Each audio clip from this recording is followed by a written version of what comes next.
Мәйітті күзетудің негізгі мақсаты қандай? Қайтқан адамның жанында болу зиян ба?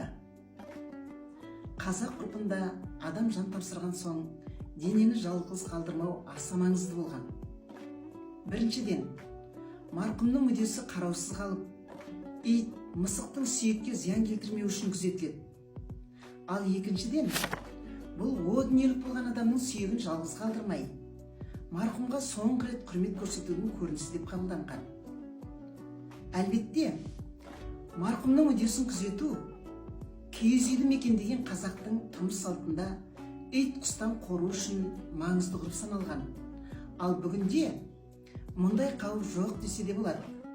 Сол себепті соңғы уақытта күзетшілердің сүйек жатқан бөлмеде емес, қарсы бөлмеде отыруы абзалырақ деген пікірлер айтылып жүр.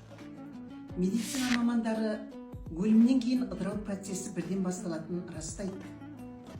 Бұлшық еттердің сіресуі пайда болып, тері қабаты ажырай бастайды екен. Қалай болғанда да сүйектің қараусыз, назарсыз қалмауы маңызды. Күзетке кіргендер имандылықты насихат қылып, шариғат шарттарын әңгімелеп, көбірек дұға қылып, марқұмның тірлігіндегі игі істерін еске алса дейсің. Өкінішке қарай, кей жерлерде күзетке кіргендер пөстекі әңгімелер айтып, дүниелік істермен әуре болып кетеді. Міне, осындайда марқұмды абыройменен жөнелту мұсылман бауыр ретінде атқаратын соңғы міндетіміз екенін жадымызда болған дұрыс. Салтымызды сақтап, дәстүрімізді дәріптей жүрейік.